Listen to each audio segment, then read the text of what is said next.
Today we are here with the Godox crew. We are shooting some elite athletes, the Australian netball teams at the State Netball and Hockey Centre. I'm going to take you along for the ride, show you how he does it. Let's get into it.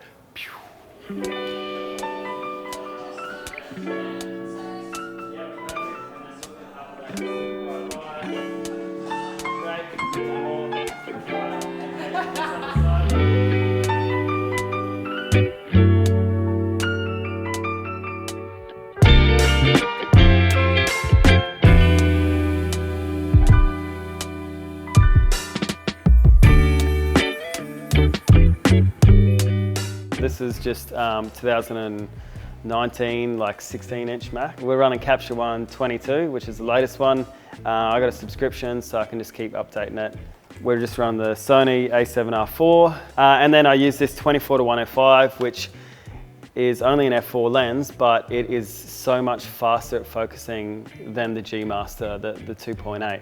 Which, like, you wouldn't believe it, but it really is. You got the Tether Tools USB-C cable, which I've chatted about.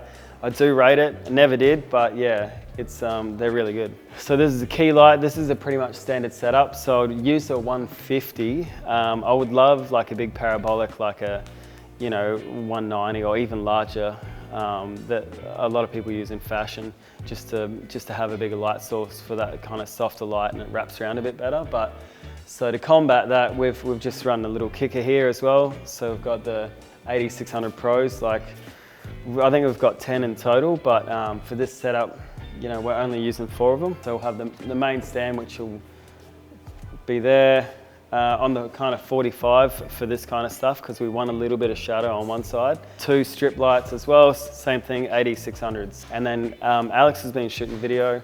So he's just using a simple setup. So he's just using one of these Aperture like 200Xs. Is that what it is, Joel? I actually like him having it on set because it brings up the ambient, which I cut out with my lights, but it helps it focus a lot better as well. So that might, in a darker room, these modeling lights on these 8600s just aren't enough to grab proper focus. So to pump this in, it gives him a good look for his video, but it also gives us just a lot more accurate focus, I would say. It is kind of really dark in here, so we are able to freeze everything with the 250th of a second. So it's nice to have this to focus with, but that's still not even bright enough to to bring up the ambient in the room. So we've got one big key, we've got a kicker down there, and then today we're only running 2 strip lights.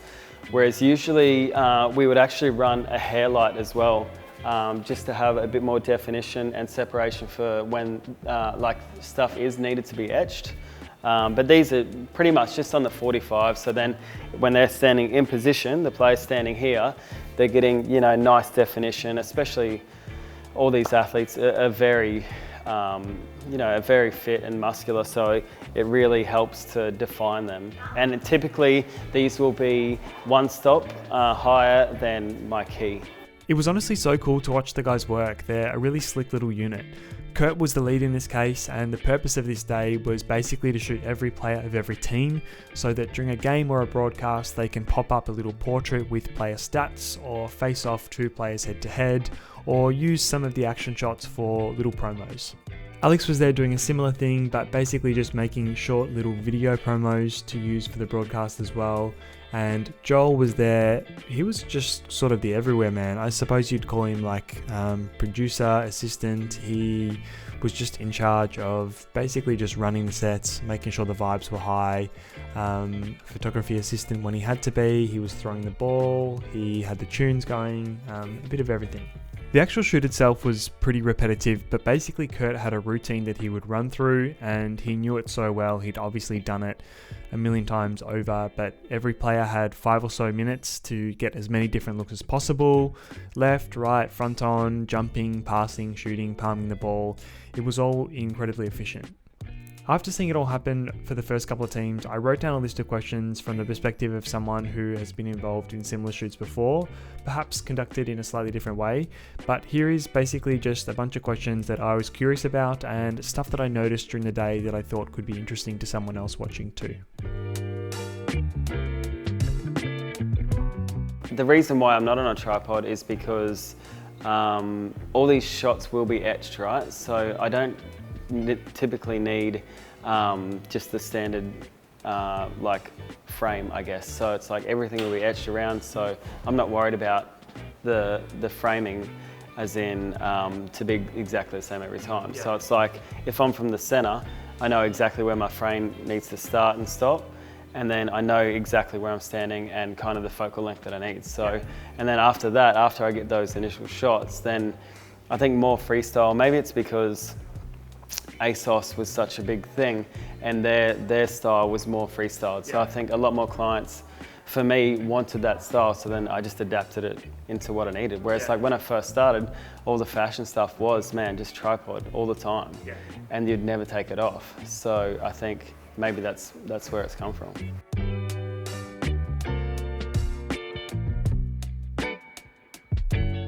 So with this kind of sporting style setup, you know, you've got these backlights that obviously create, you know, highlights around the person. So either you can do that with a hair light or these strips. So with that, it allows you to clip around it properly. So some of the references we were given didn't have that style of lighting or even a hair light. So I imagine it would be so much harder to etch.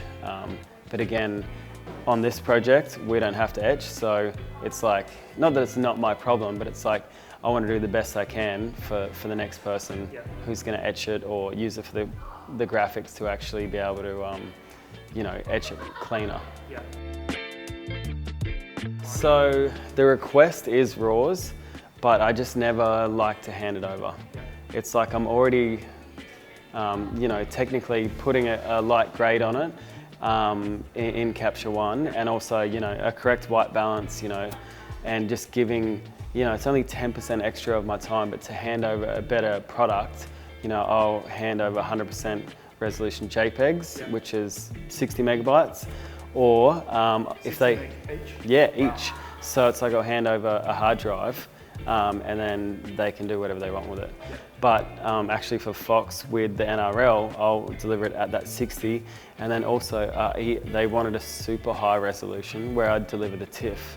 So the TIFF was like, I don't know, 200 megabytes per image, you know, but if it's going on billboards or signage or whatever, like, it just takes me extra time, which, you know, the client was happy to pay for anyway,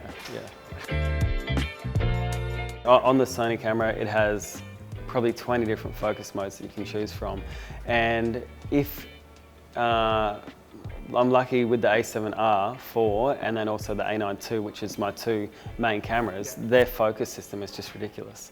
It's like, if you put it on the correct focus mode, you'll never miss. So I know on Canons and a lot of other cameras, like, you know, they'll have the ability to just move the joystick around like this one, like the Sonys do. But for me, it's like, to have wide focus, my camera is smart enough that it just face detects or eye detects. Like, so it's like, man, it's a game changer being able to use the camera at that ability. You know, the focus system is so good.